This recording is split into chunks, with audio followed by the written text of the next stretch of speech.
네, 여러분 안녕하십니까. 4.15 총선 특집 개표 방송 진짜 선택 2020 마지막 5부를 시작합니다. 먼저 움직였던 야당 얘기부터 종합을 좀 해봐야 될 것 같습니다.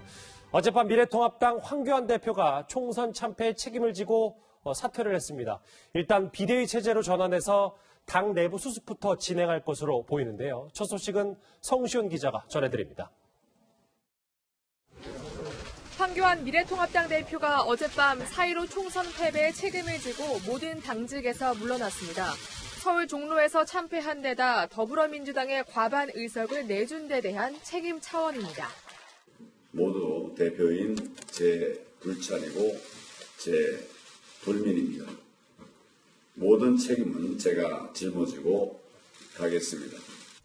황 대표는 국가적으로 중요한 시점에 나라가 잘못 가는 것을 막지 못했다며 정권에 대한 견제를 위해 미래통합당에 시간과 기회를 달라고 호소했습니다. 황 대표가 대표직에서 물러나면서 통합당은 비상대책위 체제로 운영될 전망입니다. 심재철 원내대표가 대표 권한 대행을 맡은 뒤 비상대책위원장을 영입하는 수순으로 갈 것으로 보입니다. 다만 주경태 최고위원을 제외하면 지도부와 다선 의원들이 다수 패배한 상황이어서 당분간 지도부 공백 사태가 이어질 것이란 관측이 나옵니다. 일각에선 공직선거운동 직전 통합당에 합류한 김종인 총괄선거대책위원장에게 비대위원장을 맡기는 방안이 거론됩니다. 또 조기 전당대회를 실시할 경우 무소속으로 출마했던 홍준표 전 대표나 김태호 전 최고위원의 출마가 변수가 될 전망입니다. 김종인 선대위원장은 오늘 오전 9시 기자회견에서 입장을 밝힐 예정입니다. 채널A 뉴스 성시온입니다. 예, 이번 총선 결과에서 압승한 민주당은 친문 색채가 더욱 강해졌습니다. 윤건영 전 국정상황실장 그리고 윤영찬 전 국민소통수석 등 청와대 출신 인사들이 대거 국회에 입성하게 됐는데요. 당권과 대권 경쟁에서 친문의 영향력이 더욱 커질 것으로 보입니다. 보도에 김철중 기자입니다. 문재인 대통령의 복심으로 불렸던 윤건영 전 국정기획상황실장은 서울 구로 을에서 3선의 김용태 미래통합당 후보를 누르고 당선됐습니다. 코로나19와 그로 인한 경제 위기를 적시에 극복하라는 국민의 명령을 받들은 것이 최우선인 것 같고요. 정치가 제 역할을 할 수 있도록 최선의 노력을 다하겠습니다. 원조 친문으로 꼽히는 한병도 전 대통령 정무수석은 전북 익산을에서 현역인 민생당 조회숙 후보를 누르고 4년 만에 서력에 성공했습니다. 윤영찬 전 대통령 국민소통수석, 정태호 전 대통령 일자리 수석 등 비서관급 이상 지역구 출마자 15명 대부분이 국회에 입성하게 됐습니다.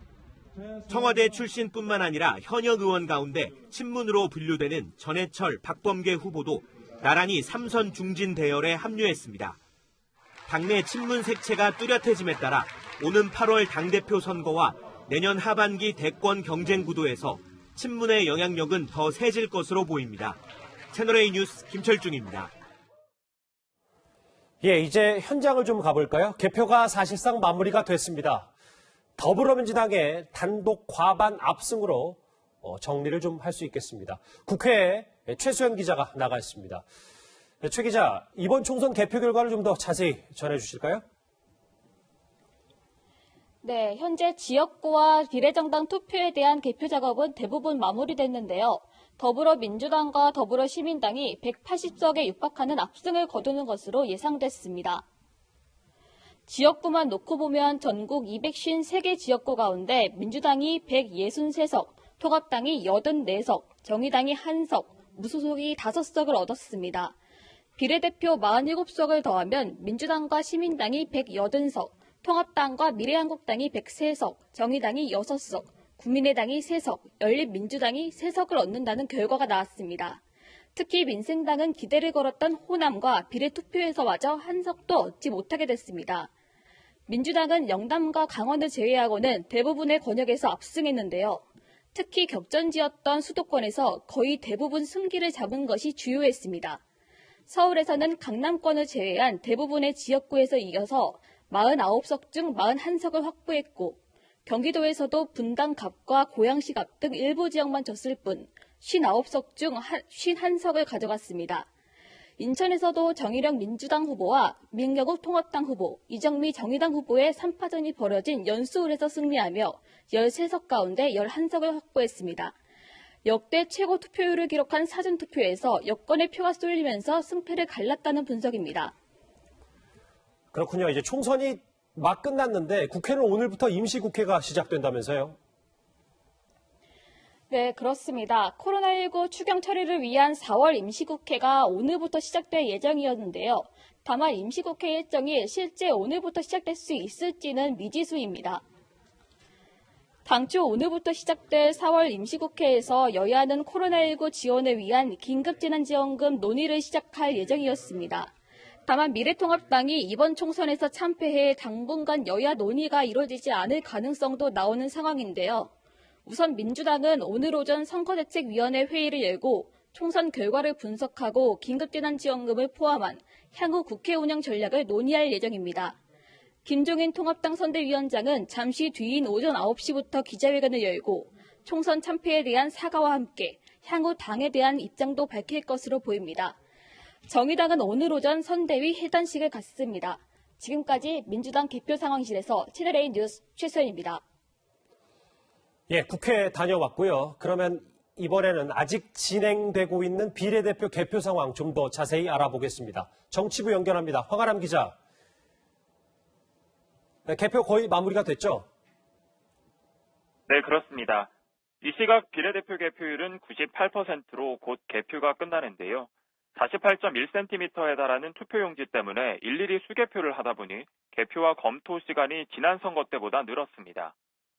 최종 비례대표 당선인 명부와 각 정당별 의석수는 오후 5시 열리는 중앙선관위 전체 회의에서 확정 공고될 예정입니다. 현재까지 확정 의석수는 미래한국당 15석, 더불어시민당 15석, 정의당 3석, 국민의당 2석, 열린민주당 1석입니다. 비례대표 용지 첫 번째 칸을 차지했던 민생당은 국회 진입을 위한 최소 요건인 득표율 3%를 얻지 못하면서 한 석도 얻지 못할 걸로 보이는데요.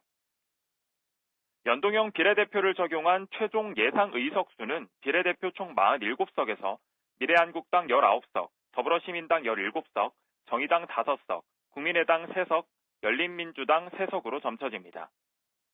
정당별 후보 커트라인을 보면요. 미래한국당은 19번 허은하 한국이미지전략연구소장까지가 당선권에 해당합니다. 더불어시민당은 17번 양경숙 한국재정정책연구원장까지 들면서 더불어민주당과 합해 무난히 원내 과반 의석을 확보할 걸로 보입니다. 정의당은 박창진 전 사무장 앞순번인 5번 이은주 전 서울지하철노조 정책실장까지가 당선권입니다. 국민의당은 3번 권은희 의원까지가 예상되고요. 열린민주당은 김의겸 전 청와대 대변인에 앞선 3번 강민정 서울시교육청 혁신학교 운영위원회 위원장까지가 당선이 유력해 보입니다. 중앙선관위는 개표가 종료되면 곧바로 비례의석을 산정해 배분할 예정입니다. 지금까지 정치부에서 채널A 뉴스 황아람입니다. 네, 현장 분위기 하나하나 짚어봤습니다. 그러면 지금부터는 이제 총선 결과 하나씩 정리를 좀 해보죠. 오늘 세 분 모셨습니다. 노은지 정치부 차장 그리고 최진봉 교수, 장혜철 평론가 나오셨습니다. 세 분 어서 오십시오. 안녕하세요. 안녕하세요. 예. 이 본격적인 얘기를 하기 전에요. 먼저 이번 총선을 짧게 영상으로 정리했습니다. 화면부터 만나보시죠.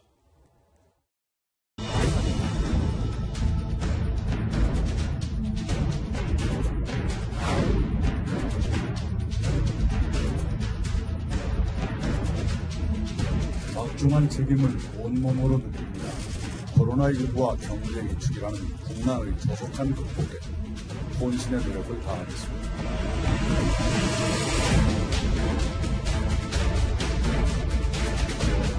모두 대표인 제 유치하고 제 불민입니다. 약속한 대로 총선 결과에 대해 책임을 지고 모든 당직을 내려놓겠습니다.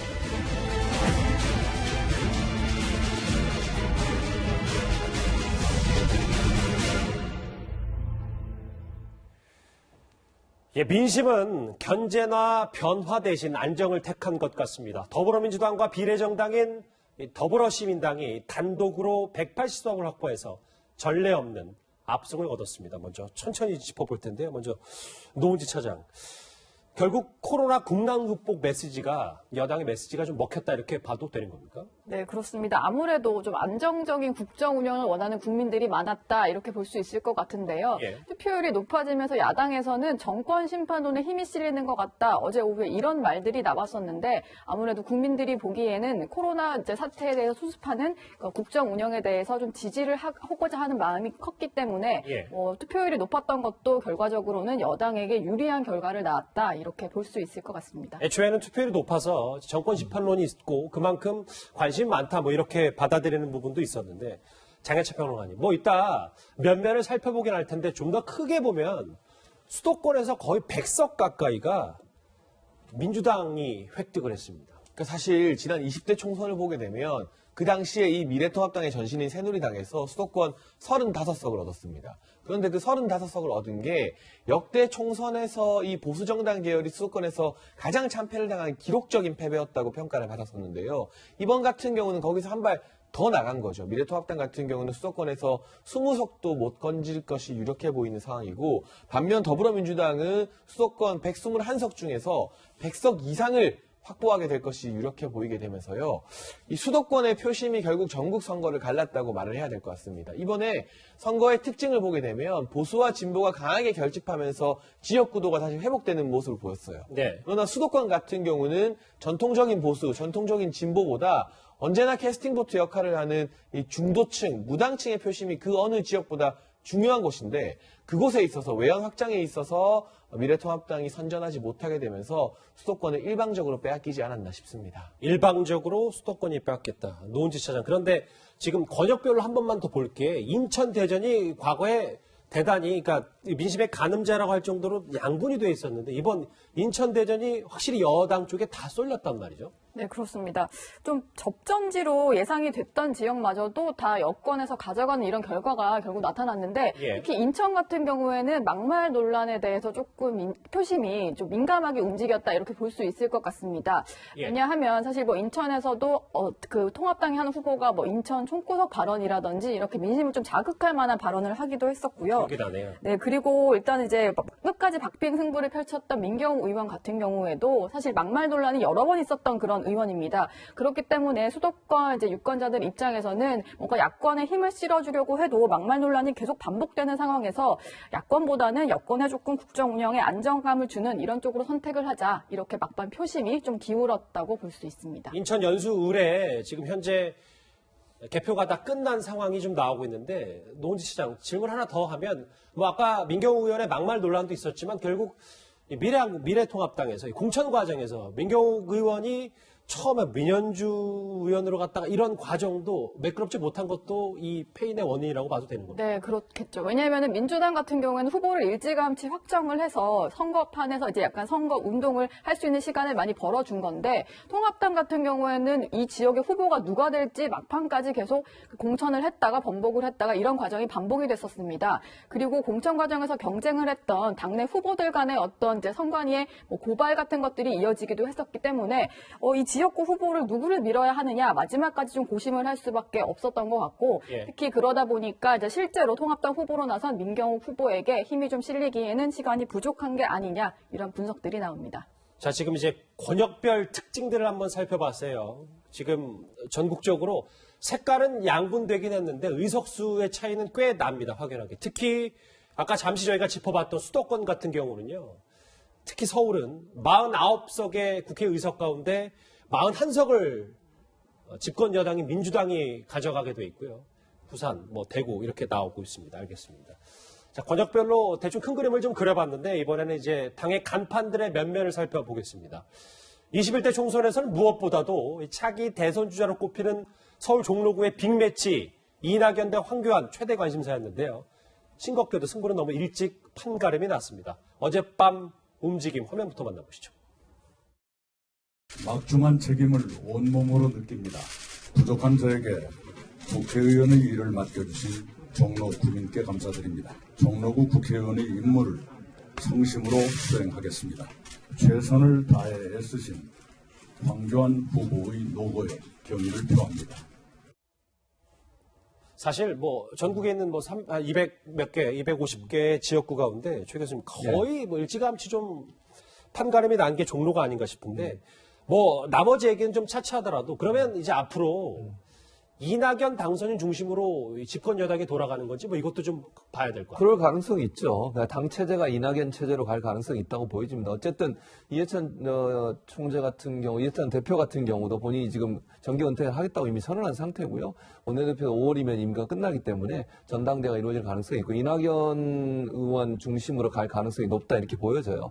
그리고 이제 대선 후보로서 상당히 좋은 위치를 선점한 게 된 거 아닙니까? 황교안 그 대표 이제 본인이 이제 사임을 하겠다고 밝혔습니다만 황교안 대표와의 표차도 원래 여론조사 결과가 크게 벗어나지 않는 범위에서 이루어졌어요. 그러다 보니까 황교안 후보 입장에서 상당히 불리한 상황이 돼버렸죠. 그러니까 본인이 대표로 물러난 것이 이보 전진을 위한 일보 후퇴가 될 수 있으려면 표차가 어느 정도 유의미하게 따라 붙어야 되는데 원래 여론조사 결과가 크게 다르지 않는 정도의 성적표를 받아들였어요. 그거는 그러니까 일보 전진이나 일보 후퇴라고 하는 명분도 사실 많이 사라진 부분이 있어서 황교안 대표 후보 입장에서는 대선 가도에 상당히 빨간불이 켜졌다. 이거 가능할지 이제 두고 봐야 되겠지만 그런 부분이 좀 있어서 이낙연 지금 이제 전 총리 입장에서는 상당히 유리한 위치에 있고 또 당도 이낙연 총리 중심으로 전 총리 중심으로 갈 가능성이 충분히 보여집니다.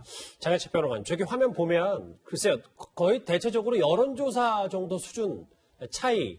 이낙연 후보, 이낙연 당선인의 압승이 어느 정도 예측 가능했었던 겁니까? 사실 그동안 총선 관련해서는 여론조사가 여러 번 빗나가는 경우가 있었습니다. 그리고 공표 금지 기간에 민심이 꿈틀거리는 사례들이 굉장히 많이 있었는데 이번 21대 총선의 결과를 놓고 보면 공표 기간 동안 나왔던 여론조사 표차를 뒤지고 있던 보수 야권의 후보들이 거의 좁히지 못했다는 게 또 이번 총선의 특징이 되겠습니다. 여러 가지 이유가 있겠지만 지금 보수 야권에서 여론조사 공표 금지 기간 동안 따라잡는 선거를 하기보다는 그 사이에 오히려 막말 논란들이 터지게 되면서 더 표를 잃어버리는 선거를 했던 것이 큰 원인이 되는 것 같고요. 그동안 샤이 보수나 샤이 야당표에 대해서 언론이나 여러 전문가들이 많이 주목을 해왔었는데 결론적으로 봤을 때 이 선거에 맥을 짚는 수도권에서는 샤이 보수, 그러니까 보수를 더 결집시키는 게 중요한 게 아니라 중도와 무당층을 향해서 외연을 확장시키는 게 더 중요하다는 이 중도층이 필승의 핵심 카드라는 것이 다시 한번 증명된 선거였기 때문에 미래통합당의 선거 전략을 돌아보게 되면 뭐 김영호 공관위원장이나 김종인 선대위원장이 드러나봤지만 그 두 사람을 제외하고는 전반적인 맥락에서 계속해서 집토끼를 잡는데 좀 더 주안점을 뒀던 것 같거든요. 그러한 전략으로는 대패를 당할 수밖에 없다는 게 확인된 선거 결과 그리고 표 차이가 아닌가 싶습니다. 지금 새로 들어온 화면들을 여러분께서 계속 만나고 계신데요. 지금 화면을 잠깐 볼까요?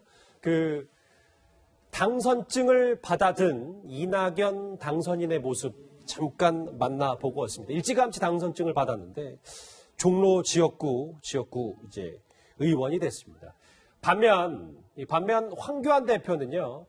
이낙연 선대위원장, 이낙연 당선인에게 패하고 총선 참패의 책임까지 지고 어젯밤 대표직에서 물러났습니다.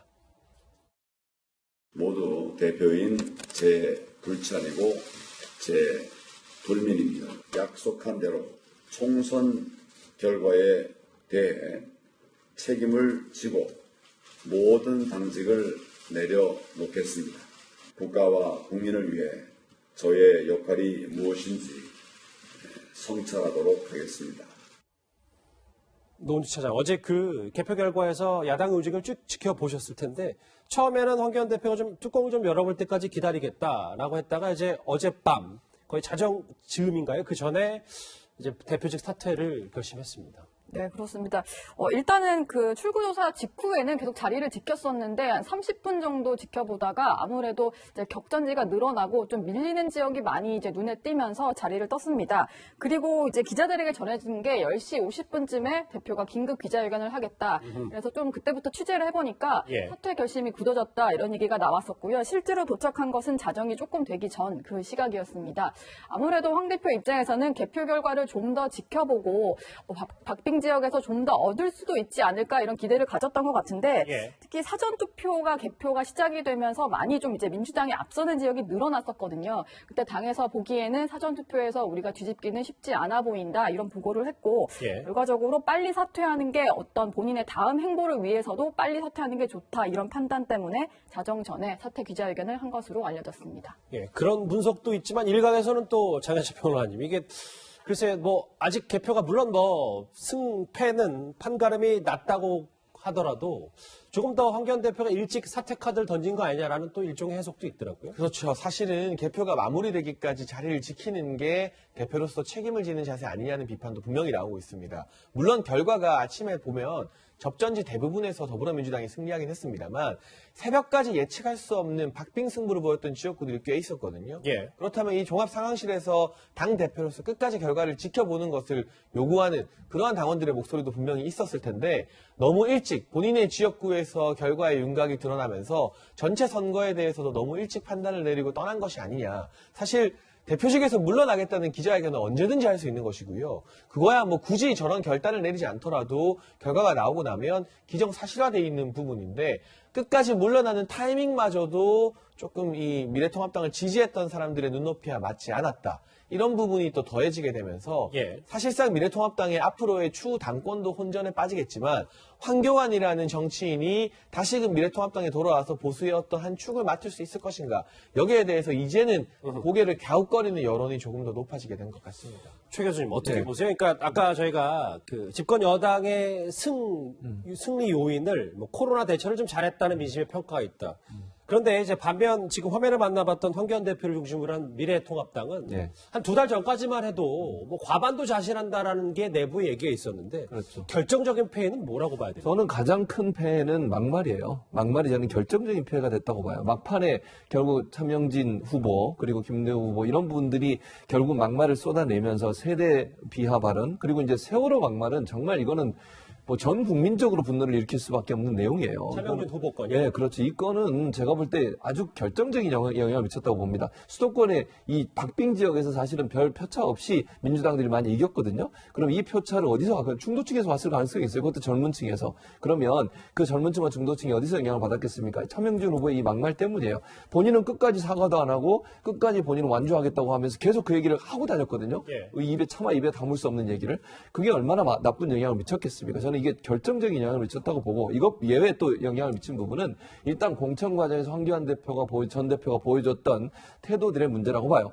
호떡집 공천이라고까지 비아냥거리잖아요. 뒤집듯이 이렇게 뒤집고 저렇게 뒤집고 몇 번에 걸쳐서 이런 행동을 하다 보니까 국민들이 볼 때는 개혁 공천한다고 하더니 결국 칠황체제 만드는 거 아니냐 이런 비판으로부터 자유로울 수 없는 상황이 돼버렸고 이제 그런 부분들이 겹치다 보니까 문제가 된 것 같고요. 그 다음에 이제 황교안 이제 전 대표가 됐죠. 본인이 사퇴를 하셨으니까 전 대표 같은 경우에 리더십이 부재가 되다 보니까 예. 내부의 여러 가지를 조율하는 데 있어서 좀 문제가 발생한 거 아니냐. 또 본인 자신도 사실은 그 크게 부각이 안 돼서 그렇지 여러 가지 실언들을 많이 했어요. 그러다 보니까 대표 입장에서 그런 실언들을 하게 되니까 전체적으로 문제가 될 수밖에 없었고 또 하나는 비판하고 견제하는 세력으로서 야당의 모습을 보여주는 건 좋았는데 그게 뭐가 문제가 되냐면 대안이 없었다는 거예요. 그러니까 대안을 제시하면서 문제를 제기해야 되는 거 아니겠습니까? 뭐 예컨대 코로나 관련해서도 그렇습니다. 처음에는 현금 살포가 총선용이라고 비판하고 재정 건전성 때문에 그거 안 해야 된다고 얘기하다가 갑자기 입장 바꿨잖아요. 여론이 바뀌니까. 알겠습니다. 그런 대안이 부족했다는 점도 패배의 원인이 된다고 보여집니다. 황교안 전 대표 얘기를 하다 보니까 좀 일찌감치 얘기를 안 꺼낼 수가 없는 게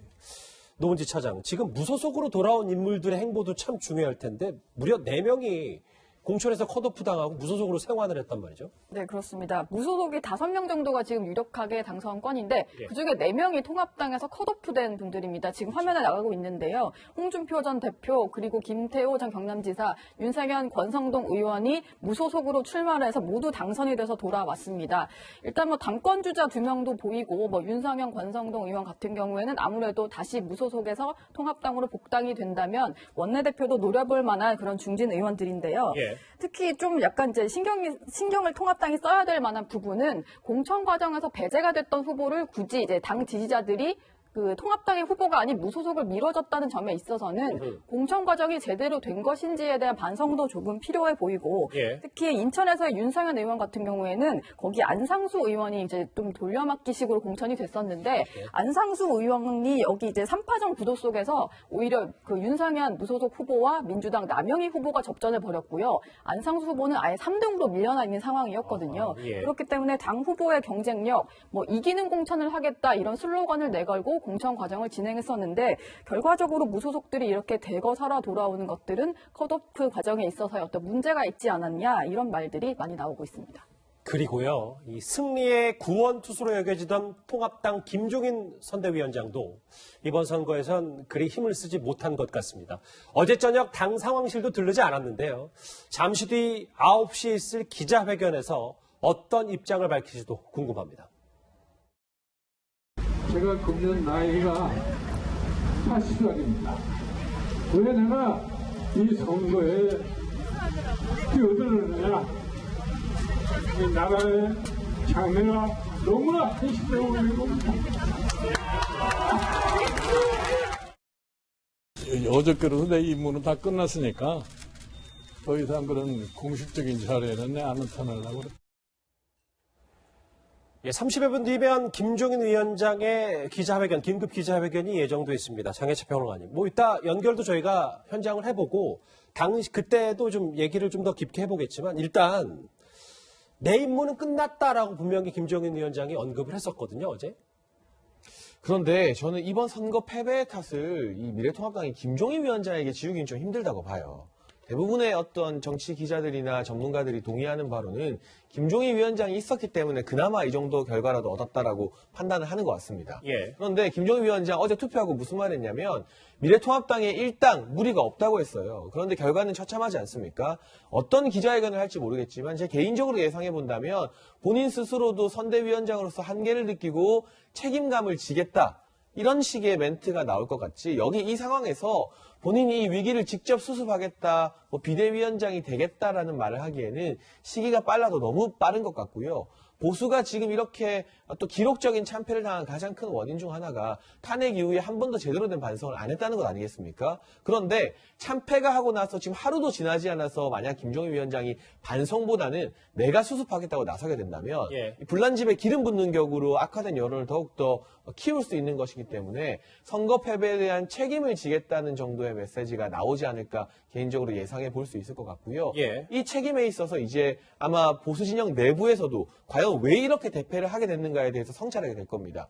분명한 것은 김종인 위원장 한 달도 남지 않은 시점에 와서 공천권도 행사하지 못한 채 고군분투했다는 것이고 공천 파동, 미래통합당에서는 김용호 위원장이 중도의 사퇴, 자진 사퇴했고요. 미래한국당에서는 비례대표 공천 문제 때문에 한성규 대표가 또 물러나는 그러한 총극을 보이기도 했습니다. 이러한 공천 파동의 책임이 누구에게 있는가? 적어도 그 책임의 1번 당사자가 김종인 위원장은 아니라는 점은 좀 분명히 말씀드리고 싶습니다. 알겠습니다. 9시 기자회견 현장도 연결을 해볼 거고요.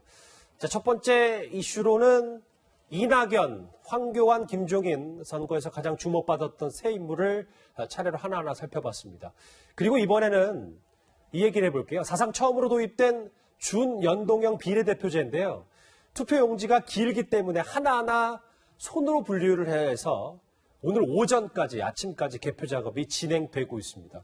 노은지 차장, 제가 아까 취재기자 연결해보니까 98% 아직도 지금 완벽하게 마무리가 된 것 같지는 않던데 글쎄요, 이게 애초에 제도의 취지가 좀 퇴색된 건 아닌지, 왜냐하면 양당제가 더욱 공고해진 거 아니겠습니까? 네, 그렇습니다. 어제 뭐 출구조사 결과 이런 거 발표됐을 때 뭐 지켜보셔서 아시겠지만 대부분 민주당과 더불어시민당 그리고 미래통합당과 미래한국당을 합쳐서 같이 의석수를 계산해서 보여주는 거를 많이들 지켜보셨을 겁니다. 그렇듯이 이제 위성정당을 만들어서 거대 양당이 뭔가 꼼수를 좀 막판에 쓰는 이런 바람에 실제로 뭐 정의당이라든지 국민의당, 열린민주당 이런 식의 어떤 이제 소수 정당들 같은 경우에는 의석을 별로 얻지 못할 것으로 관측이 되고 있습니다.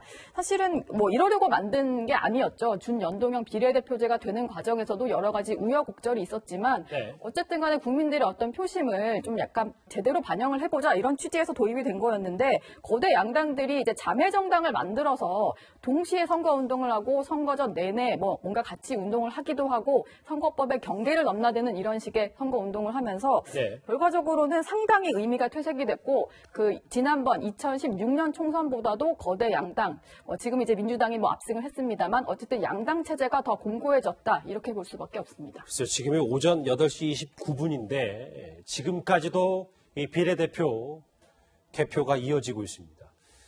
개표 막판에 지금까지도 사실 이 비례대표 관련해서 가장 관심을 받고 있는 건 바로 열린민주당입니다. 막판에 정봉주 공동선대위원장의 막말이 꽤 논란이 됐다는 평가가 나오고 있습니다. 짐승만도 못한 짓을 하더라. 이씨, 윤씨, 양씨, 너네 난 누군지 아직 잘 몰라. 정봉주야. 여기서 악착같이 살아남을 거니까 갑각이 언제 바뀐지 한번 보자고. 돌발적으로 감정 통제를 제대로 하지 못한 제 자신에 대해서 많이 질책을 했고요. 그걸 예측한 것과 너무 결과가 좀 달라서 좀 당혹스러운데요. 작게는 6석에서 많게는 8석까지 예측을 하고 있었는데 맞아요. 최대 8석까지 얘기가 나오긴 했었었는데 장혜철 평론가님 아까 이제 황아람 기자의 리포트를 좀 봤었을 때 전화 연결을 좀 들어보니까 2번 최강욱 비례후보는 안정권인데 4번인 김의겸 전 대변인이 안타깝게 안 될 것 같다는 지금 전망도 나오고 이제 사실상 끝났으니까 이렇게 결론이 나는 겁니까? 사실상 3석 정도를 확보하게 될 것 같고요. 당초에 최소 6석, 많게는 8석 이상을 기대했던 열린민주당의 목표치에는 한참 못 미치는 결과입니다.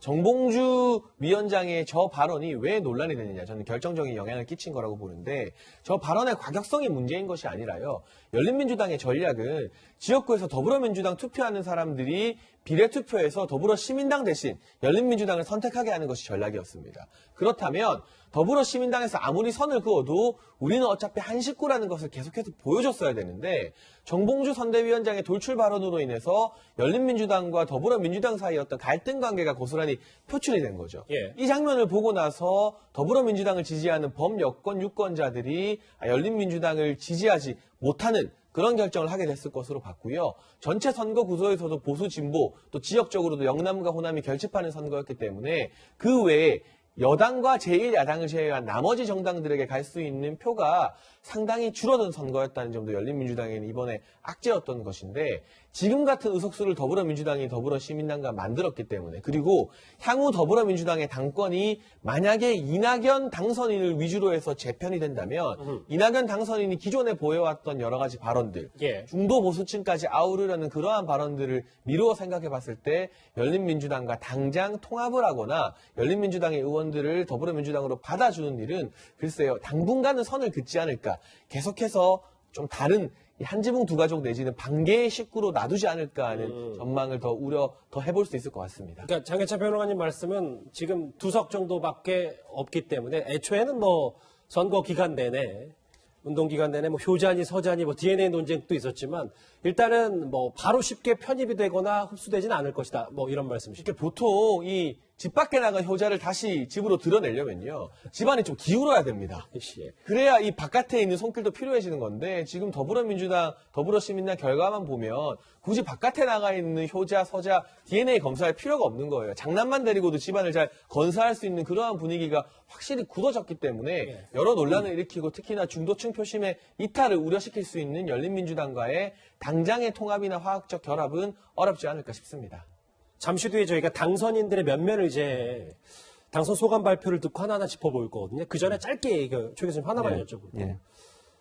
거대 양당 경쟁이 이번에 뚜렷했고 그래서 소수정당 제3당 되려고 꽤 독자 전략을 많이 펼쳤었는데 결국 정의당 심상정 대표라든지 안철수 대표가 크게 웃지 못했습니다. 이유를 어디서 찾아야 될까요? 첫째는 정의당 같은 경우는 예전에 지역구에서 그래도 의미 있는 어떤 당선인을 냈던 것 중에 하나가 뭐냐면 이 진보 진영의 어떤 후보단이라가 있었어요. 이번에 후보단이라가 아예 없었어요. 왜냐하면 연동형 비례대표제의 어떤 의미 자체를 완전히 무색시키는 이 거대 양당 두 정당의 그 잘못된 행동 때문에 정의당이 민주당과의 어떤 그 후보단이라 이런 논의가 거의 없어서 지역구의 당선이 지금 심상정 후보 혼자만 지금 당선이 된 상태거든요. 그리고 이제 비례대표 같은 같은 경우도 원래는 연동형 비례제 원래 취지가 살아났다고 하면 정의당이 더 많은 의석을 가져갔을 가능성이 있는데 예. 그걸 두 양당이 또 자매정당, 형제정당 만들어가지고 또 다 무산을 시켰지 않습니까? 결국 거대 양당의 잘못된 행동 때문에 결국 소수 정당들이 피해를 입게 되는 상황이 됐다고 볼 수 있고 국민의당 같은 경우는 안철수 대표가 외국에 나가 계시다가 한 달 만에 들어와서 한 달 만에 결국 당을 또 창당한 거 아닙니까? 이런 모습이 국민들한테 어떻게 보이겠습니까? 저는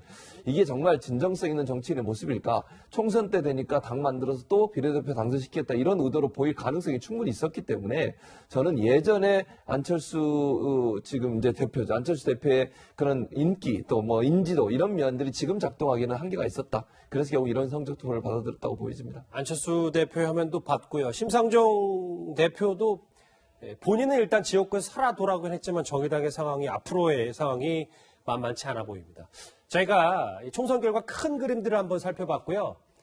이제는 구체적으로 국회에 입성한 면면들을 자세히 살펴보도록 하겠습니다. 현 청와대 출신 인사만 무려 25명이 출마했는데 그런데 절반 이상이 살아 돌아왔습니다. 대표적인 인물들 화면으로 만나보시죠. 정말 어려운 싸움이었고 힘든 순간들도 많았지만 그래도 이렇게 마지막까지 많은 분들께서 함께 손을 잡아주시고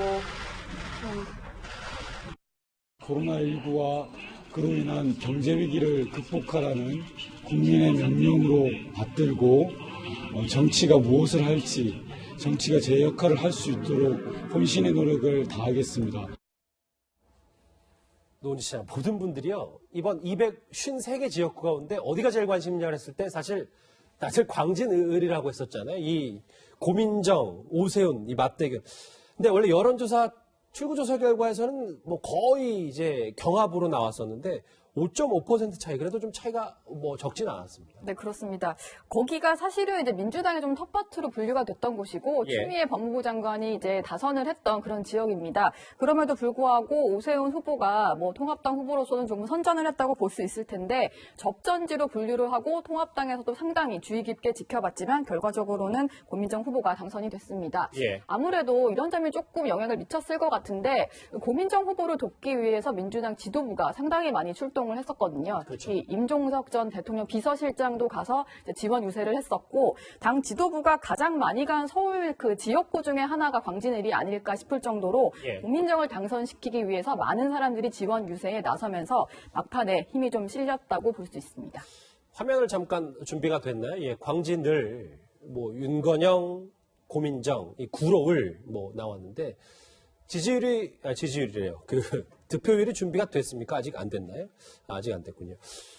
최 교수님, 그런데 이제 이런 것 같더라고요. 지금 뭐 두 청와대 출신 당선인들의 모습도 봤지만 진성준 수석이라든지 윤영찬 수석, 한병도 전 수석도 이제 대거 당선이 됐는데 물론 뭐 개인의 뭐 개인기나 역량도 있겠지만 결국엔 이제 문재인 대통령이라는 브랜드가 이번 총선에서 큰 이들에겐 영향을 미쳤다. 부인할 수는 없는 거 아니에요? 그럼요. 부인할 수 없죠. 그러니까 문재인 대통령의 국정 운영 지지율이 상당히 높게 지금 올라가고 있는 상황이거든요. 추세를 본다고 하면. 그렇다고 하면 그 대통령에 대한 지지율이 결국 반영됐다고밖에 볼 수 없어요. 예. 그러니까 고민정 후보도 마찬가지고 진성준, 윤영찬, 뭐 한병도 전 이제 수석들이고 또 비서관들인데 이분들도 결국은 대통령의 후광을 받았다고 볼 수밖에 없죠. 그러니까 전체적으로 현 정부에 대한 지지 그리고 대통령에 대한 지지율이 결국은 이런 그 청와대 출신 후보들의 당선에 혁혁한 공을 세웠다고밖에 볼 수 없는 상황이다. 근데 저분들한테 결국 힘을 실어주는 게 뭐겠습니까? 문재인 대통령의 국정 운영에 힘을 실어주겠다는 유권자들의 판단이라고 보이거든요. 그래서 유권자들이 결국 현 정부가 국정 운영을 잘 지속적으로 잘 할 수 있도록 도와주겠다는 관점에서 청와대 출신, 특히 대통령의 측근으로 불리는 사람들의 당선에 표를 던질 수밖에 없었던 상황이 아니겠나 이렇게 보여집니다. 장혜철 평론가님, 그런데 이제 뭐 한병도 전 수석이라든지 뭐 대전에서는 황운하 전 청장, 그러니까 황운하 당선인까지 나왔잖아요. 근데 지금 이거 관련 부분에서 뭐 정권 관련 의혹들에 대해서 앞으로 재판이 줄줄이 있는데 이것과 또 어떻게 연동이 되는 건지 뭐 이것도 궁금하신 분들이 꽤 많습니다. 사실은 연동이 안 되어야 정상이죠. 저희가 방송에서 이런 정치적인 결과가 이 여당에게 압승 분위기로 나왔다고 해서 검찰의 수사나 정권의 핵심을 겨눈 수사가 혹시 방해받지 않을까라고 고민을 하고 이야기를 하는 것조차 저는 비정상적인 상황이라고 봅니다. 예. 선거 결과와는 무관하게 검찰은 검찰대로 약속된 총장의 임기를 보장받으면서 수사를 해야 되는 것이고요. 그동안 선거 기간 내내 영향을 끼칠까봐 언론을 통해서 보도가 나가지 않았을 뿐이지 내부적으로는 여러 가지 정권과 관련된 수사를 진행하고 있는 것으로 알고 있습니다. 이제부터 그 결과를 내고 필요하다면 당선인이라 하고 현역 국회의원이라 해도 소환해서 조사받고 잘못한 게 있으면 기소하는 것이고 잘못한 게 없으면 기소 안 하는 게 저는 상식적인 절차라고 보고요. 다만 한 가지 이번에 특이할 점은 검찰에 이미 기소를 당한 사람들이 후보로 많이 출마를 했고 네. 당선이 된 경우가 있습니다. 말씀해 주신 한병도 전 수석이나 황운하 전 총장 같은 경우도 그런 예일 텐데 이분들이 이제 재판을 받아야 되는데 이번에 당선이 됐다고 해서 어떤 국회의원의 특권을 당선되자마자 활용해서 재판을 지연시키는 데 쓸 것이 아니라 정말 떳떳하다면 어떤 식으로든 검찰 수사나 재판에 개입하지 말고 정해진 순서대로 가능한 빨리 재판을 받으시고 무죄라면 이걸 빨리 털어버리는 게 이분들의 정치 행보에도 훨씬 도움이 되는 일 아니겠어요?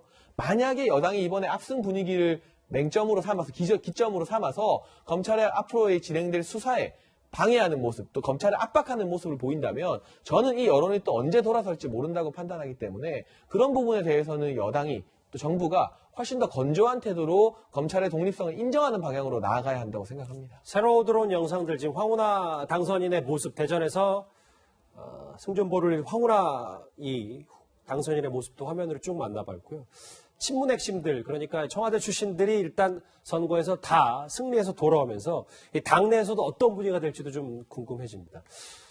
노은지찬한테는 이 말고 좀 딴 질문을 드릴게요. 아까 잠깐 광진을 오세훈 후보 얘기가 나왔었는데 사실 이번 광진을에서 좀 꽤 일찌감치 준비를 했었고 이번에 이겨서 뭔가 다음 뭐 당권이라든지 더 나아가서는 대권까지 좀 준비한다는 얘기가 많았었는데 그럼 앞으로 정치인 오세훈에 대해서는 좀 앞으로 전망을 좀 어떻게 해볼 수 있을까요? 근데 사실 오세훈 후보가 서울시장에서 물러난 이후에 계속 틈틈이 뭐 어떤 이제 전당대회나 이런 여러 가지 이제 선거 좀 등장할 만한 타이밍이 있을 때마다 여러 번 시도를 했었습니다. 하지만 이제 뭐 전당대회에서도 황교안 대표에게 패배를 했었고 이번에 그 원내 입상마저 좀 무산이 되면서 사실은 좀 당장의 어떤 행보를 보이기에는 좀 이제 조심스러운 이런 입장인데요. 하지만 오세훈 후보가 보여줬던 좀 선전 사실 이제 고민정부와 그렇게 득표율이 큰 차이가 나진 않습니다. 3,000표 이내로 어떤 이제 낙선을 했기 때문에 아무래도 이제 지역구 관리를 좀 하면서 현재 이제 통합당의 어떤 지도부를 이끌 만한 인물이 좀 공석 상태이기 때문에 오세훈 후보도 원내 입성은 못했지만 앞으로 행보를 조금 지켜볼 만하다 이렇게 저는 관측을 하고 있습니다. 일단 고민정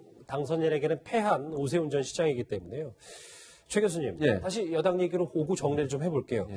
이번에 뭐 제가 오늘 오전에 이제 여러 가지 기사를 좀 접해보고 왔을 때 김종인 위원장의 이제 선거 선봉했었던 김종인 위원장과 비견되는 여당 인물 양정철 민주연구원장이 있거든요. 그런데 분명히 총선 뒤에는 뭐 자기 역할이 끝났다 내려온다고 하는데 그렇다고 해도 이렇게 친문 핵심들이 줄줄이 국회에 입성했기 때문에 양정철 원장 대통령의 최측근 복심의 역할도 앞으로 좀 주목이 되지 않겠습니까? 주목이 될 수 있어요. 왜냐하면 이번 총선에도 사실은 여의도 연구원이 적극적으로 개입을 했거든요. 그러니까 드러나지 않은 부분도 있지만 여러 가지 뭐 또 논란이 됐던 것 중에 하나가 여의도 연구원에서 발표한 무슨 문서들이 뭐 공개가 되면서 논란이 되기도 했었잖아요. 그만큼 이번 총선에서 적극적으로 개입을 했고 그 총선의 결과가 어쨌든 긍정적으로 나온 상황이잖아요. 그러면 양정철 원장의 지금의 행보가 멈춰질 수 있을까? 저는 그렇게 생각을 합니다. 그래서 대선도 이제 얼마 남지 않았습니다. 이 총선 끝나고 나면 거의 대선 정국으로 들어가게 되는데 대선에서도 일정 부분 지금의 이 성과가 대선에도 이어질 수 있도록 하는 역할을 할 가능성은 있다고 보여져요. 그러나 이제 여의도 연구원장 자리를 계속할 거냐 하는 부분은 이제 고민이 될 겁니다. 본인이 그걸 이제 그만두겠다 내려오겠다고 얘기해서 어떤 결정을 내릴지 모르지만 겉으로 드러나지는 않을 겁니다. 제가 볼 때 지금 상황에서 양정철 원장이 그렇다고 해서 겉으로 드러나는 행보를 하기는 부담이 될 수밖에 없어요. 아마 뭐 겉으로 드러나지는 않지만 기본적으로 대선까지는 역할을 하는 쪽으로 가지 않을까 그렇게 생각이 됩니다. 네, 양정철 민주연구원장이죠. 민주연구원장 자리에서 물러난다 하더라도 대선까지 최진봉 교수님 말씀처럼 당의 끊임없는 요구를 본인이 거절하기는 힘들 거고요. 표면적으로 민주연구원장에서 내려와서 잠깐 정도 휴지기를 가질 수는 있습니다만 중요한 것은 고비의 선거마다 지금 더불어민주당에는 양정철 민주연구원장처럼 전략에 대해서 전권을 부여받고 키를 잡는 사람이 있다는 겁니다. 그렇기 때문에 전략의 일관성을 가져갈 수 있는 부분이고요. 특히 이번 선거에서 양정철 연구원장이 가장 큰 역할을 한 게 더불어시민당을 만든 것이거든요. 더불어시민당을 만드는 과정에서도 여러 잡음이 있었습니다만 군소정당이나 이 진보시민사회의 비판을 본인이 다 받으면서 어쨌든 이 더불어시민당의 발족을 밀어붙인 것인데 미래통합당의 상황을 보면 선거 때마다 당권이 바뀌고 당대표가 바뀌고 공관위원장이 바뀌면서 누가 전략의 키를 잡는지가 불분명해요. 그래서 매 선거마다 패배를 거듭하면서도 최근 4번에는 이 전략적 일관성이 없다는 게 미래통합당의 가장 큰 약점이거든요. 앞으로의 선거에서 미래통합당이 다시 한번 이 지지세를 회복하기 위해서는 갑자기 양정철 연구원장 같은 사람을 뭐 키워낼 수는 없는 것이지만 최소한 이 전략을 좀 장기적인 관점에서 믿고 맡길 수 있는 그러한 사람들, 특히 이 더불어민주당의 민주연구원이 있다면 미래통합당의 여의도연구원이 있는 것인데 원장 인사가 당대표 바뀔 때마다 전문성과 상관없이 당대표 측근들로 계속 가름이 되고 교체가 됩니다. 전략의 연속성이 없다는 거죠. 이 싱크탱크를 조금 지지해주고 키워서 다시 과거의 어떤 명성을 회복하는 게 미래통합당의 지지를 회복하는 가장 큰 첫 번째 단추가 아닌가 싶습니다. 여당 얘기를 쭉 해봤고요. 이번에는 미래통합당 얘기를 안 해볼 수 없습니다. 개헌 저지선인 100석만 간신히 넘겼습니다. 103석을 확보했는데요. 그런데 좀 더 자세히 들여다보면 앞서 잠깐 짚어보기도 했지만 공천을 받지 못하고 무소속으로 출마했던 이들이 생還, 그러니까 살아 돌아왔습니다. 화면부터 만나보시죠. 이번 선거 과정에서 협잡을 당했다. 어떻게 하면 공천을 안 주려고 또 당에서 불출마를 요구하고 그래서 대구로 왔습니다. 우리 당이 참패한 것이 안타깝게 생각합니다. 조속히 당으로 돌아가서 당을 정상화시키는 큰 역할을 할 수 있도록. 노은지 차장, 애초에 뭐 정치부 취재기자들도 했을 때 좀 대구 수성을 해서 좀 어렵지 않냐라는 분석도 좀 있었는데 결국 살아 돌아왔네요, 홍준표 전 대표가요. 아무래도 좀 존재감이 막판에 좀 더 뒷심을 발휘했다라고 볼 수 있을 것 같은데 거기 통합당에서 공천을 받은 후보는 지난 총선 때도 주호영 무소속 후보에게 낙선을 했던 후보거든요. 아무래도 그런 식으로 이제 뭔가 이제 정치 신인 여성이 지역에서 공천을 받다 보니까 홍준표 대표에게 좀 힘이 실렸다라고 볼 수 있을 것 같고 그리고 이런 여론이 좀 작용했다는 분석들이 당에서 나오는데 사실 이제 지금 그 민주당과 그 통합당이 영남과 호남에서 뭔가 짝쓰리를 하면서 지역 구도가 굳어졌다 이렇게 볼 수 있잖아요. 그런데 호남에는 이낙연이라는 주자가 있지만 통합당의 대구, 영남 주자가 없다는 얘기가 많이 나옵니다. 그런 면에서 홍준표 전 대표가 상당히 내가 대구에서 출마하는 게 정치의 마지막 소원이었다 이런 식으로 얘기를 하면서 나를 키워준 고향에서 마지막으로 정치 인생을 마무리하겠다 이런 식의 선거 운동을 폈기 때문에 그런 민심이 조금 모이면서 호남에 이낙연 주자가 있다면 영남에는 홍준표를 밀자 이런 여론도 조금 지역에서 모였다 이런 분석들이 나오고 있습니다. 노 차장 그럼 하나 짧게 터요. 호남의 이낙연 그러면 뭐 영남의 홍준표 전 대표 홍준표 당선인 여기가 정치 마지막이라고 했는데 그게 또 아닐 수도 있는 겁니까? 일단은 지역구에서 대구에서 뭔가 의석을 얻고 사실 홍준표 전 대표 입장에서는 계속 꾸준히 말해오고 있는 게 대선을 생각하고 특히 어제도 얘기를 들어보면 조속히 당으로 돌아가서 당의 정상화를 돕겠다 이런 얘기를 하잖아요. 일단 당권부터 시작을 해서 뭔가 큰 그림을 그리고 있는 건 확실합니다. 그렇기 때문에 일단은 뭐 홍준표 전 대표만 유일한 영남 주자라고 할 수는 없는 것이고 당내에서 여러 가지 경쟁 구도가 벌어지지 않을까 예상을 하고 있습니다. 장혜철 평론가님 그러면 지금 뭐 이따 뭐 벌써 지금 8시 47분이니까 잠시 뒤에 김종인 위원장이 긴급 기자회견에서 어떤 입장을 밝힐지를 봐야 되겠지만 글쎄요. 통합당에 다시 돌아서 홍준표 전 대표가 뭔가 다시 본인의 이제 그립감, 이런 권력에 대한 여러 가지 생각들을 할 수 있는 구도가 된 겁니까? 그런 구도가 만들어졌지만 현실화되기는 조금 어렵지 않을까 개인적으로 전망해 보고요. 물론 뭐 차례대로 수순을 밟아서 무소속 후보들이 지금 미래통합당으로 복당을 하게 될 겁니다. 한석 한석이 너무나 아쉬운 상황이 되어버렸기 때문이죠. 하지만 홍준표 후보 특정해서 이야기하자면 이제 당선인이죠. 대선을 했습니다. 패배했죠. 지선을 했습니다. 지난 지방선거 역시 그 당시 자유한국당 기록적인 패배를 했다고밖에 표현할 수가 없습니다. 2번의 기회를 부여받아서 이미 2번 다 참패를 거듭한 후보이기 때문에 이번에 총선에서 본인이 무소속으로 승리한 것도 어디 험지에 나가서 승리한 게 아니에요. 무소속으로 돌아왔지만 서울의 강북 지역이나 경기도권에서 승리한 게 아니라 통합당의 텃밭이라고 할 수 있는 TK 지역에서 승리했기 때문에, 그것도 여성의 정치 신인 후보를 꺾고 승리했기 때문에 이 승리 자체가 가지는 파급력이 전국적인 유권자들이 봤을 때는 그렇게 크지 않다고 개인적으로 생각합니다. 따라서 홍준표 후보가 돌아와서 한 번에 당권을 장악하고 당을 재건할 적임자로 인정을 받겠느냐, 고개를 가웃거릴 미래통합당 당원들이 더 많을 것 같고요. 미래통합당의 당면 과제는 영남 지역을 제외하면 뭐 다른 모든 지역에서 중진들이나 차기 대권 주자로 생각했던 후보들이 다 무너졌다는 겁니다. 그렇다는 것은 아예 판을 갈아야 된다는 게 유권자들이 보내는 사인이라는 것이고요. 여기서 새판짜기를 하지 않고 완전히 새로운 인물들로 혁신을 하는 게 아니라 김태호 전 지사나 홍준표 전 대표처럼 영남에서 살아남은 과거의 인물들로 다시 한번 당권을 재편성하게 된다면 다음 대선도 어려워질 거라고 보는 게 지금 미래통합당을 지지하는 유권자들 사이에서도 공통된 위기감으로 남아있게 될 것 같아요. 그래서 제 개인적인 전망으로는 홍준표 후보가 미래통합당에 돌아온다 하더라도 당권을 당장 차지하거나 이 당에서 어떤 헤게모니를 지는 것은 상당 부분 어려울 것이다. 짧게 한마디만 더 덧붙이면 본인이 당대표를 할 때 당직자들로부터 받은 평가가 굉장히 좋지 않았어요. 그런 부분도 향후에 돌아와서 당권을 지는 데 있어서 큰 영향을 미치기 때문에 이미 2번이나 기회를 줬던 사람에게 이 위기 상황에서 굳이 3번째 기회를 줄 정도인가? 저는 아니라고 봅니다. 자, 그리고 미래통합당의 서울 유일한 승리, 강남벨트에서는 민주당의 4선 중진을 꺾은 정치 신인도 있습니다. 깊은 감사의 말씀을 먼저 올리겠습니다. 그러나 오늘 21대 총선 개표 결과를 보면서 저희 미래통합당이 아직은 국민의 마음에 아주 밀착해 다가가는 데 부족함이 있구나라는 또 한 번의 반성을 하면서 저희 주민 여러분들조차도 저나 저희 미래통합당이 몹시 훌륭하고 잘나서 선택해 주신 게 아니라는 생각 다시 한번 다지고 또한 무거운 책임감을 느낍니다.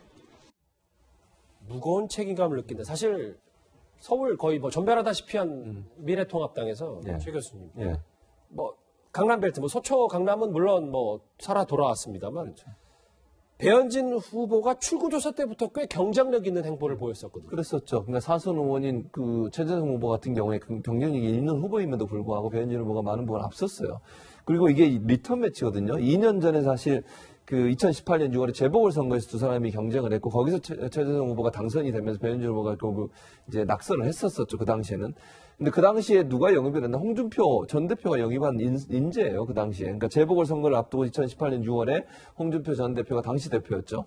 인재 영입을 해서 결국 송파을에 공천을 했는데 결국 거기서 패배하게 됐었죠. 근데 이번에 살아 돌아오면서 홍준표 전 대표 입장에서도 이 부분이 본인한테는 성과로 또 올라오는 부분이 있을 겁니다. 그래서 본인이 만약에 이제 당에 들어와서 저도 뭐 홍준표 전 대표가 다시 대표를 맡는 것은 그렇게 바람직하다고 보진 않지만 본인은 그런 노력을 할 거예요. 그리고 지금 본인이 계속 얘기하는 거 뭐예요? 당을 추스리겠다 이런 얘기를 계속 하고 있거든요. 그러면 당권에 대해서 계속 기대감을 갖고 있고 노력을 하겠다는 의지로 보여지기 때문에 배현진 이제 당선인이 함께 역할을 하면서 그 부분을 모색할 거라고 보여집니다. 그러나 그것이 통합당에 도움이 될지는 좀 계산을 잘 해봐야 되지 않나 이런 생각이 듭니다.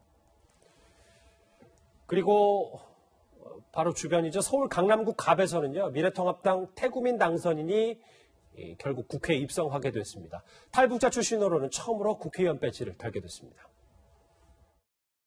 저는 한 달 반 전에 여기 와서 3월 4일 날 입국 등록할 때까지만 해도 과연 강남 주민들이 이북에서 내려온 저를 받아들일 주실까 이런 두려움이 대단히 많았고 2016년 제가 저희 조국 대한민국을 올 때 저희 남은 생을 저희 조국 대한민국을 위해서 바치리라 그렇게 마음 다지고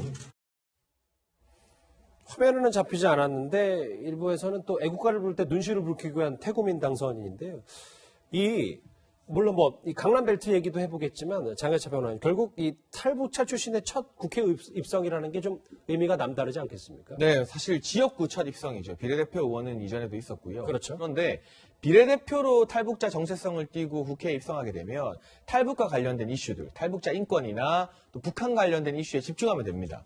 비례대표는 그러라고 있는 제도거든요. 전문성을 살리라고. 그런데 지역구로 국회의원에 입성이 됐다는 것은 그 지역 주민들의 어떤 바람이나 요구사항들, 정책 등을 성실하게 국정에 반영해야 된다는 뜻입니다. 이 태영호 후보, 태구민 후보가 앞으로 4년 동안 의정활동을 어떻게 펼치느냐가 이 탈북자 출신들의 어떤 정치적 활동에 굉장히 많은 선례를 남기게 될 것 같고요. 뿐만 아니라 과거에 이자스민 전 의원 등이 있었습니다만 이주민 출신 의원들도 이제는 지역구에 도전하게 되는 일들이 앞으로는 또 벌어지지 않을까. 22대, 23대에서는 충분히 우리가 예상이 가능한 일인데 그러한 이주민 출신이나 탈북자 출신들이 지역에 안착해서 지역 주민들이 원하는 바를 잘 이뤄낼 수 있는가를 보는 시험대에 올랐기 때문에 단순히 강남벨트에서 미래통합당의 한 석을 더 얻었다. 이 정도에서 그치는 의미가 아니라요. 대한민국도 이제는 더 이상 단일 민족이 아니라 문호를 열고 굉장히 많은 사람들을 받아들이는 국가로 이미 변하고 있습니다. 그러한 미래 대한민국에서 더 다양한 사람들이 국회로 진입해서 잘 활동할 수 있는가를 한번 예측해보는 그러한 막중한 임무가 이 태구민 당선자의 어깨에 달려있다고 하겠습니다. 아까 노은지 차장이 분석을 했을 때 이제 호남과 영남 이제 확실히 이제 지역 구도가 잡혔다고 하는데 서울 수도권의 이번 총선 결과를 한번 다시 만나볼게요. 왜냐하면 보시는 것처럼 이렇게 강남만 빼고요. 노은지 시장. 이제 완벽하게 서울은 어디를 막론하고도 이제 민주당이 장악을 했기 때문에 이게 혹시 수도권, 특히 서울을 중심으로 한 민주당의 이제 정권 뒷심발이에는 꽤 큰 힘을 발휘하지 않겠습니까? 네, 그렇습니다. 강남벨트야 예전부터 통합당에서 약간 지지세가 강한 곳으로 분류됐던 곳이고 강북에서 접전을 벌였던 곳에서 민주당이 모두 의석을 가져가면서 사실 서울 의석의 거의 대부분을 민주당이 가져갔다라고 볼 수가 있는 상황이 됐잖아요. 그렇기 때문에 문재인 대통령의 국정 운영 그리고 특히 이제 코로나 정국을 수습하는 과정에 있어서 앞으로 가장 크게 남아있는 게 추경입니다. 그런데 그런 예산안 처리에 있어서도 민주당에 훨씬 큰 동력이 실리기 때문에 수도권 민심이 이렇게까지 움직였다는 거에 있어서는 아무래도 집권 여당의 힘이 훨씬 많이 실릴 수밖에 없습니다. 예. 서울 얘기를 좀 해봤는데 또 하나 짚어볼 얘기가 있습니다. 광진을 못지않게 꽤 격전지로 관심을 받았던 동작을인데요. 결국 나경원 후보를 꺾고 이 인물이 당선이 됐습니다. 저는 이번 선거를 독립운동의 정신으로 임했습니다. 그리고 우리 같이 했던 우리 후보님들 깊은 감사와 위로의 말씀을 드리고 국회 혁신, 정치개혁을 하여 일하는 국회를 만들겠습니다. 동작을 위해 최선을 다하겠습니다. 감사합니다.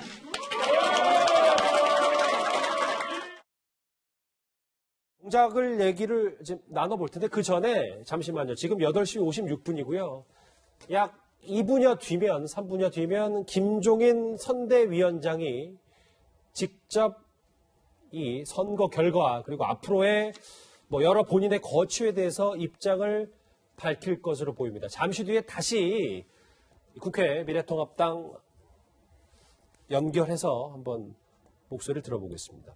최 교수님, 지금 이수진 전 판사, 그러니까 지금 이수진 당선인이라고 해야 되겠죠? 그리고 사법개혁 논란 여러 가지 얘기도 있었고 강남에서 또 김웅 검사가 당선이 됐어요. 이 두 사람 인물도 좀 한 번씩 한 줄 평을 해주신다면. 이수진 후보는 제가 볼 때는 이제 개인적인 어떤 역량보다 제가 볼 땐 대통령의 지지율이나 국정 운영 지지율이 영향을 미쳤다고 봐요. 왜 그러냐면 나경원 이제 전 원내대표가 됐잖아요. 전 원내대표가 패스트트랙 정부에서 여전사처럼 앞장서서 정부에 추진하는 정책을 반대해 왔어요. 그게 저는 역풍을 맞았다고 보거든요. 그러니까 주민들이 볼 때는 문재인 정부에 힘을 실어줘야 되겠는데 나경원 원내대표가 했던 여러 가지 행동들이 원내대표로서 도리어 이게 당직 때문에 본인한테 피해가 되는 상황이 된 거죠, 결국은. 원내대표를 맡아서 앞장서다 보니까 더 적극적으로 나설 수밖에 없었고, 그것이 이제 주민들이 볼 때는 정권의 발목 잡기가 됐다. 이러다 보니 이제 이수진 후보에게 표가 갔다고 보여져서 저는 이거는 정말 그야말로 나경원 원내대표에 대한 실망한 유권자들이 정권에 힘을 실어주기 위해서 선택한 결과라고 보여지고요.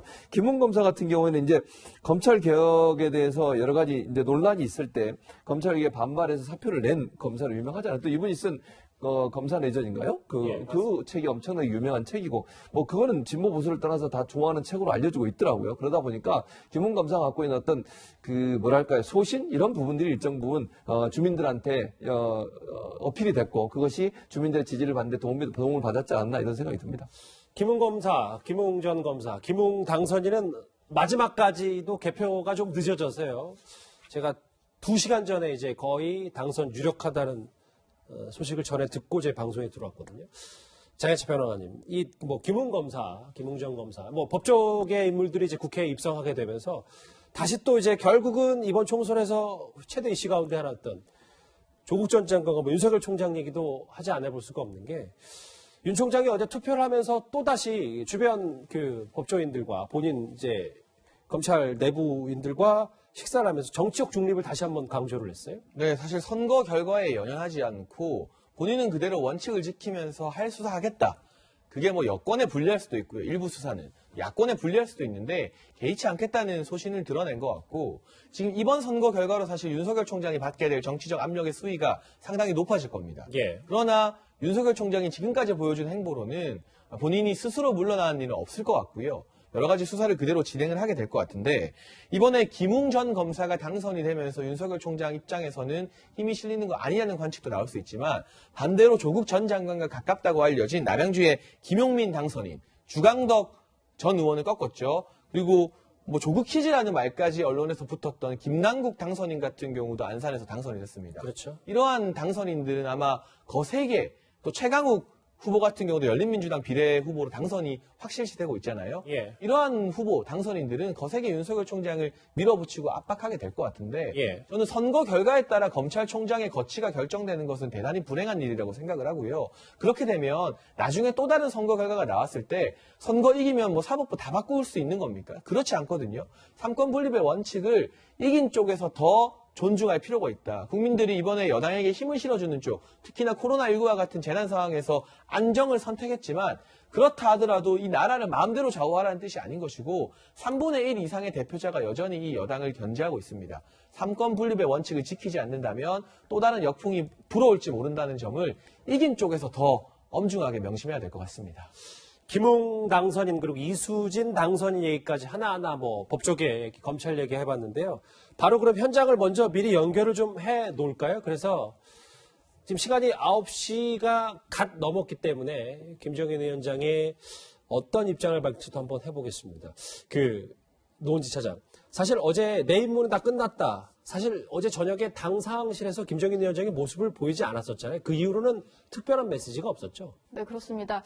개표 방송이 진행되고 특히 황교안 대표가 사퇴한 이후에 기자들이 김종인 총괄 선대위원장에게도 전화를 한번 해봤는데 전화 연결이 잘 안 되더라고요. 일단 오전 9시 기자회견을 예고를 했기 때문에 그때까지는 기다려달라는 게 김 위원장 측 사람들의 이제 설명이었는데 아무래도 메시지를 좀 정리를 하는데 시간이 좀 걸렸던 것 같습니다. 김종인 위원장 같은 경우에는 촌철살인의 멘트를 이렇게 하나씩 내놓잖아요. 아무래도 당 수습 메시지가 본인이 당에 와서 할 수 있는 가장 중요하고 또 가장 핵심적인 메시지라고 생각하기 때문에 시간이 조금 걸렸다고 볼 수 있겠습니다. 예, 김종인 위원장이 긴급 특별 기자회견을 위해 단상에 섰습니다. 뒤에 시작하겠습니다라는 말을 봐서는 어떤 어취에 대한 표명도 분명히 있을 것도 같은데요. 마이크를 이제 국회로 넘기겠습니다. 먼저 위원장님의 말씀을 듣겠습니다.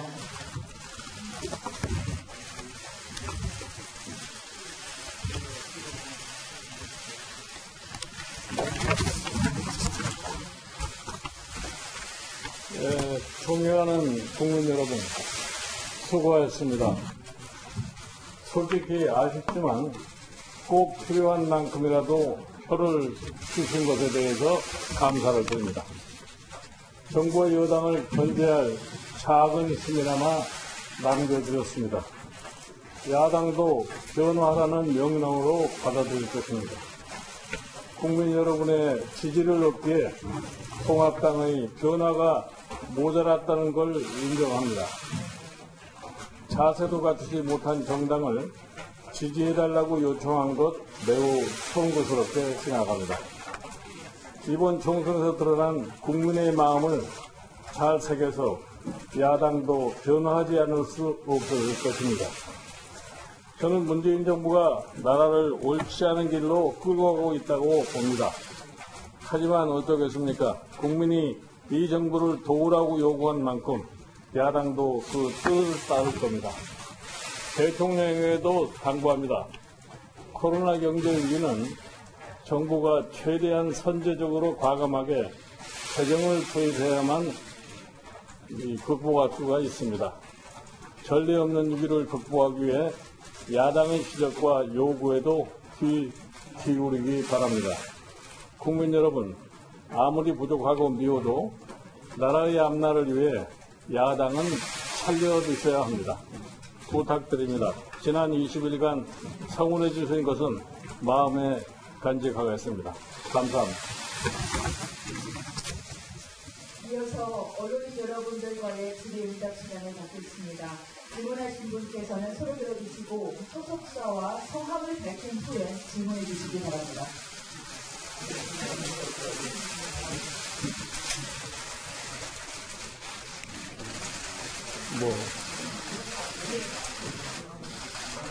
마이크가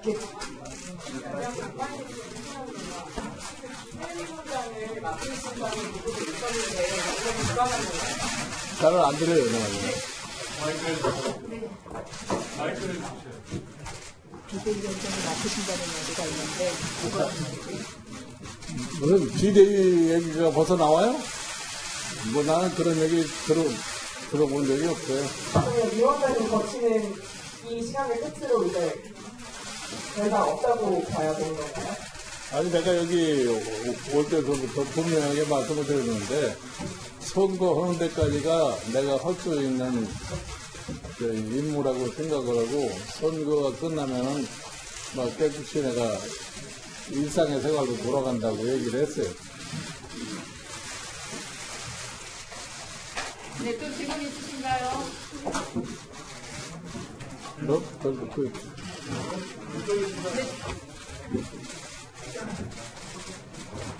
일어나 주셔야 될 것 같습니다. 네.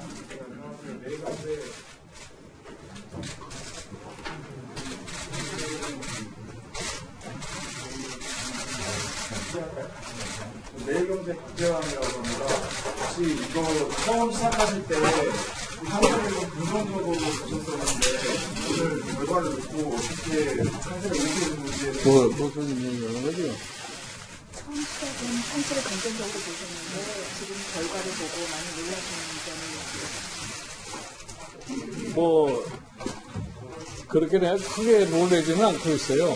내가 원래 이 당에 오기 전서부터 내가 늘 얘기하던 게 있었는데 그걸 어떻게 선거하는 과정. 예, 김종인 선대위원장의 국회 긴급 기자회견 질의응답까지 짧게 한번 들어봤습니다.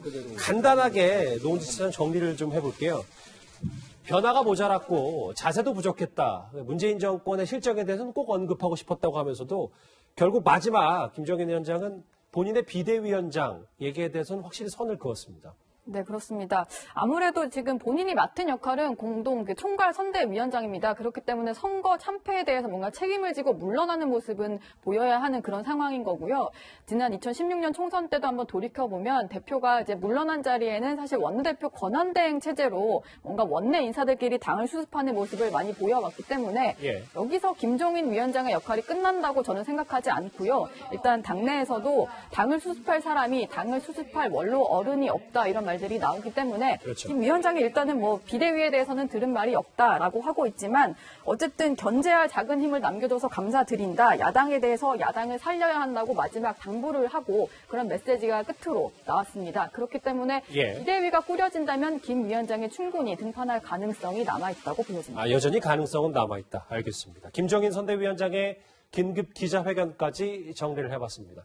저희는 잠시 뒤 1분 뒤에 다시 돌아오겠습니다. 네, 채널A의 4.15 총선 특집 개표 방송 진짜 선택 2020 여기서 최종 마무리하도록 하겠습니다. 네, 계속해서 이어지는 저희 정규 프로그램도 많은 시청 바랍니다. 여러분 고맙습니다.